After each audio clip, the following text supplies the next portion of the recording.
Yo, I'm about to practice what I preach real quick. I am literally outside, shirtless, in public,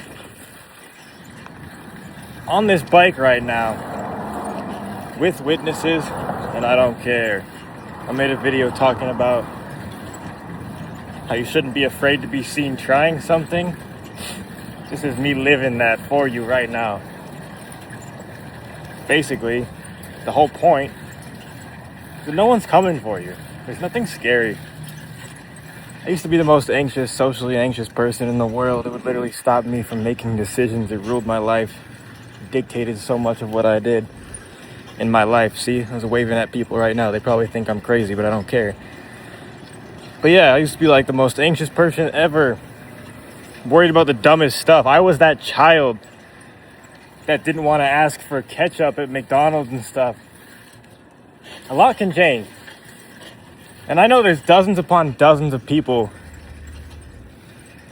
that have known me for like literally 20 plus years that check in and look at these little videos and stuff I'm making. So I'm like, they're all witnesses.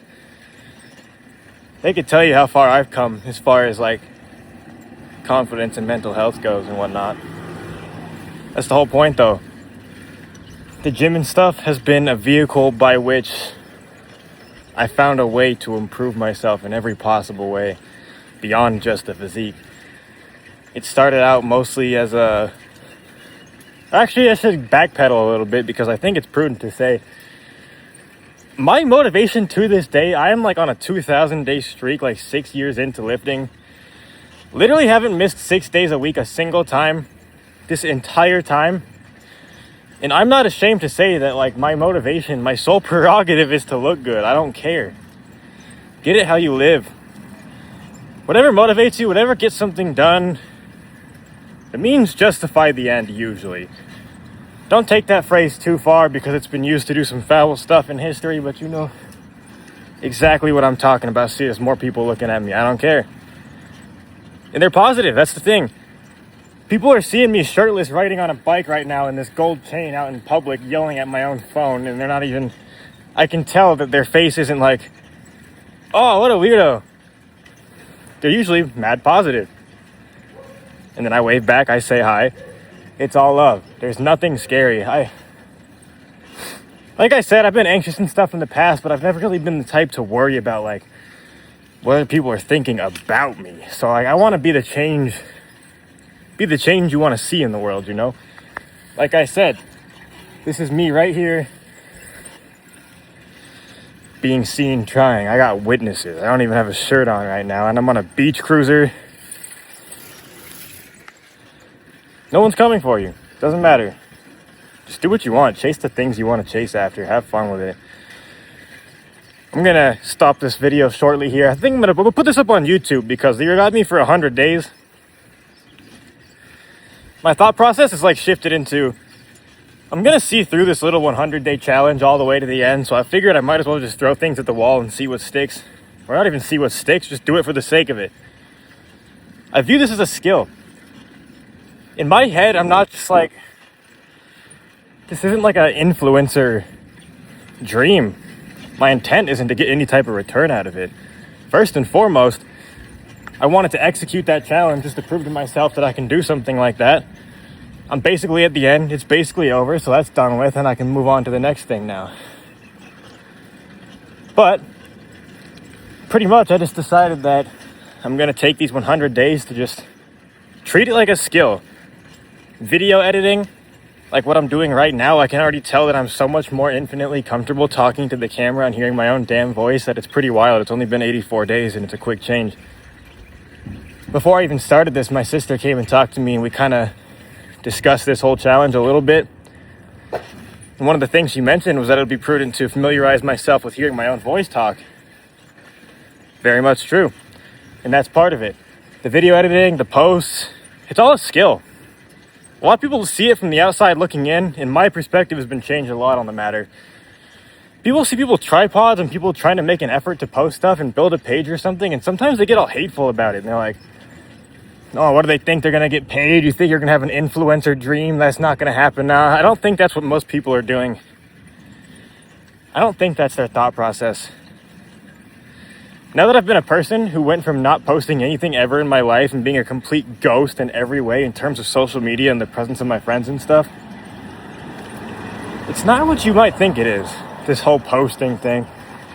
I don't think most people have like impure motivations of like, I need to get paid. I think a lot of it really is just a passion thing. Like, I found that I like talking about fitness, sharing my thought processes, putting stuff about hip hop out there and whatnot. It's the third group of people that I passed and have witnessed me speaking to myself on my phone. It's not scary. Just go do the things you want. But I can already tell just from doing that little thing on the bike that I just did, I just came back inside, that this talking at the camera type stuff is already going to be like the absolute best type of content I can make for myself. Anybody that knows me knows I can sit there and talk for mad long. Ask my sister, ask anybody. I've explained to too many women stuff like hip-hop beef and macros and lifting weights and whatnot. I can get going pretty good. The stuff like the TikTok and the social, the Instagram, they're just so short form, you know? It's kind of like it feels optimized towards make it the shortest thing possible and keep retention, grab people's attention. You got to do like little manipulative things that are for the sole purpose of making it stick out in someone's brain more from like an animal level. So to that end, that type of stuff feels less substantive. That's not to say that it's not as useful or there's no room for it. There's certainly a good spot for like the short form stuff on Instagram and TikTok. But honestly, this is my first time recording my voice and just putting thoughts out there in this entire like challenge so far. And like I said, I can immediately tell this is a much better vector by which for me to get my thoughts across, because I got too much going on in my brain. It's like super scattered all over the place. And same thing, this is a skill and whatnot. It's like as I speak right now, I'm trying to make sure that I don't have too much dead air and all that. I'm trying to make it slightly better than just a completely disorganized ramble, even though that is what it is and that's what you're watching. Thanks for engaging with me. But I've been throwing the wall at everything. I've tried Insta so far. I've tried TikTok. Those are just being cross-posted. Insta and TikTok are the exact same thing. And like I said, I don't understand TikTok. I'm new to these social media apps and the way they work, so I don't really have much game in trying to optimize for retention and whatnot. It seems like TikTok is literally just the shorter the better. It straight up seems like things that are quite literally 3 seconds do well, which I guess is good for a creator because it's super low effort. Super low effort. Easy to make. And the return you can get is pretty damn good. I'll figure it out as I go. Insta's going better. The DIY electrolytes did pretty well. I don't really know why that, of all things, was the one that ended up popping off the most. I guess it's useful. The cool part, though, is that I did spawn it from my own mental. It's not something that I did to manufacture likes or just be, like, hoping to get engagement. That little DIY blend, at least the very first one, was something that I've really been doing this whole time. I developed it as a means by which to cut cost on electrolytes and whatnot, because I like those little element packs and things like that, but when you're as hyper consistent as I am, it's like things like that, the price becomes genuinely insane after a while, so you gotta find room to cut costs on stuff like that. I still spend a lot of money on pre-workout, on those are my two that I'll never get rid of. I like Gorilla Mind Pre, Gorilla Mode that is, and the Transparent Labs Protein. Yeah, 100-day challenge. Been really cool so far. One thing that it's taught me, there's not enough time in the world for anything, bro. If there really is something you care about, and you kind of want to spend your time doing it, like I've been leaning into this little challenge, and I've been wanting to put out more posts, make them higher quality and stuff. And one thought that I keep on having is just, I'm like, there's not enough time for the stuff you want to do. Like when you got to go clock into work, you got to do the dishes, do all the stuff that you don't really want to do all the stuff that you're not passionate about. It really makes you grateful for when you can spend time doing the stuff you care about, because like I just keep on having this thought every single day in like the last half of this challenge where I'm just like, there's not enough time in this life. It's like I'm only 26 years old, but I just recently started all sweaty being outside. I literally just walked back in here. But I just keep on having this thought that's like, there's not enough time in this world. There's not enough time in a day to get the stuff you want done. So I'm like, if there's something you care about, or if there's something that's been in the back of your head for a long time that you want to get started on, it's like, you better do it. I would recommend you get started, because I sat there and thought about this little social media thing for like 2+ years before I ever pulled the trigger. It was so stupid. So much wasted time just sitting there literally stagnating, not doing anything at all.